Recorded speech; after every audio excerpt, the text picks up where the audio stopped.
Place à la revue de presse, Olivier Delagarde. Après le bêtisier. Attention à la peau de banane là, qui traîne. L'actualité ce matin, Olivier, dans les journaux, c'est évidemment le relèvement des droits de douane par Donald Trump. Ça fait la une. Oui, les journaux n'avaient pas le détail des chiffres pays par pays au moment du bouclage, mais la philosophie était connue et le verdict des éditorialistes claque. Raide comme la justice. Stupide, stupide, stupide, répète Nicolas Bétou à la une de l'Opinion. Dangereux, inutile, violent, contre-productif, il n'existe aucun exemple d'un affrontement commercial qui se termine bien, écrit-il. La brutalité des mesures envisagées risque d'assécher des pans entiers du commerce, de la production et de la croissance. Cette surimposition va provoquer une baisse de pouvoir d'achat de tous, aussi bien des Américains que du reste du monde.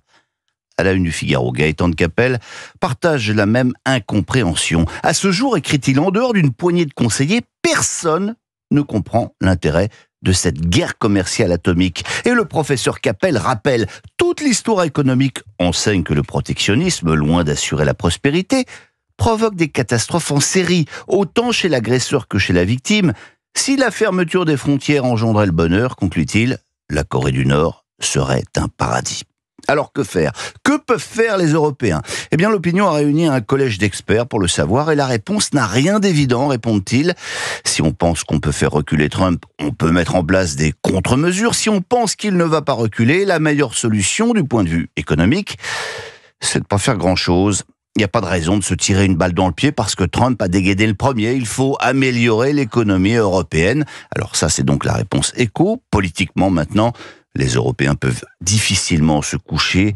On peut s'en prendre aux GAFAM, suggère Olivier Blanchard, ancien chef économiste du FMI, mais ce sera aussi douloureux pour les Européens. Alors sur ce dossier, donnons peut-être la parole et le mot de la fin à Giuliano d'Ampoli. Après le match du Kremlin, l'écrivain poursuit son exploration des arcanes de la folie du pouvoir dans un nouveau livre. Et ce qui est intéressant, c'est sa profondeur historique. Il répond aux questions d'Alexandre de Vecchio et de Martin Bernier du Figaro. Nous, Européens, explique-t-il, nous sommes en train de vivre le choc de l'humiliation. C'est le choc d'une province romaine qui se réveille avec un nouvel empereur, un pouvoir très différent, imprévisible et arbitraire lui tombe dessus, et elle se rend compte qu'elle n'était qu'une province. Cette humiliation est actée, prévient-il, et elle est là pour durer. Ouais, c'est sacrément bien vu de la part de Giuliano d'Ampoli. Ce qui pourrait ne pas durer, c'est la collaboration aussi entre le président américain et Elon Musk. Oui, l'info a été donnée par le très bien informé site américain Politico. Elle est reprise par Les Échos, notamment. Trump pousse doucement Musk hors de la Maison-Blanche. Le président américain aurait informé son entourage que le fantasque milliardaire allait quitter son rôle au sein du Doge. Comme disait Clémenceau, il se croyait César, il a fini pompé, soit dit en passant. Et puisque, à toute chose malheur est bon, paraît-il, la nouvelle a immédiatement fait remonter le cours de l'action Tesla. Puisque l'on parle des amateurs de tronçonneuses, cette autre info glanée dans Les Échos. En Argentine, le taux de pauvreté est en chute libre. Oui, vous avez bien entendu, on nous avait pourtant seriné que la politique ultralibérale de Javier Milei allait provoquer la ruine des Argentins. Eh bien, pas du tout. Le taux de pauvreté a reculé de 15 points. Il est même désormais plus bas qu'avant son accession au pouvoir. Toujours dans la série, ces fake news qui n'en sont peut-être pas. Rappelez-vous, il y a quelques mois encore, insinuer que le Covid aurait été propagé à cause d'une fuite d'un laboratoire chinois vous valait immédiatement d'être taxé de désinformateur, d'ennemi de la vérité. Eh bien, c'est pourtant désormais l'intime conviction du président de l'Académie de médecine. Il a rendu hier un rapport sur l'origine de la pandémie. Vous lirez ça dans le Figaro. Alors que certains plaidaient de concert avec les autorités chinoises pour la cause naturelle, Jean-Noël Fessinger a, lui, livré son intime conviction. Il s'agit plutôt d'une erreur de laboratoire. L'autre actualité, Olivier Delagarde, c'est la politique et la riposte du RN après la condamnation de Marine Le Pen. Oui, en même temps, rien de très nouveau sous le soleil ce matin, à part peut-être cette interview de la procureure générale près la Cour d'appel de Paris, aux Parisiens aujourd'hui en France.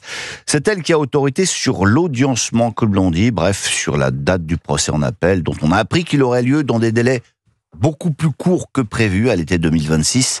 Marie-Suzanne Lequéot jure ses grands dieux qu'elle n'a subi aucune pression pour raccourcir les délais. Évidemment, la justice est indépendante. Politique encore, C'est une des conséquences du match Retailleau-Vauquier. Le nombre d'adhérents au LR explose, nous apprend l'opinion. Le nombre de militants à jour de cotisation est passé de 44 000 en février à 83 000 aujourd'hui. Ah ouais. Reste maintenant à savoir comment ils vont voter. Allez, on termine avec un livre, Olivier. Oui, celui d'Olivier Beaumont, rédacteur en chef du service politique du Parisien aujourd'hui en France, qui publie un ouvrage sur Emmanuel Macron. Sympa, son journal lui consacre sa une, bouquin où l'on apprend qu'en fait la désormais célèbre dissolution ne fut pas le fruit d'un coup de tête, mais d'une décision mûrement réfléchie des semaines avant. On découvre aussi que notre président cocotte, qu'il se parfume à outrance, à l'eau sauvage, et ça en devient même gênant pour son entourage. C'est écrit dans le journal, je vous assure. Enfin, qu'Emmanuel Macron a reçu des conseils de diction. Et alors là, vous ne devinerez jamais de la part de qui. Non. Brûlé Michel Sardou, il me sait. au vent.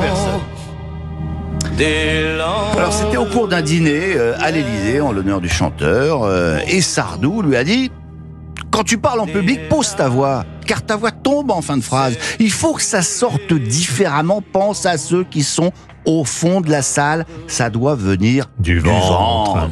Alors on ne sait pas ce que Macron a fait de ses conseils et de son ventre, mais sans vouloir contredire Sardou, peut-être qu'un discours présidentiel, ça devrait aussi venir du cœur. Suivant, le ciel irlandais était en paix. Marine a plongé nu dans un lac du Connemara. Sean Kelly, c'est Voilà, Michel Sardou pour conclure cette revue de presse. Le ventre n'empêche pas le cœur, et réciproquement. Absolument.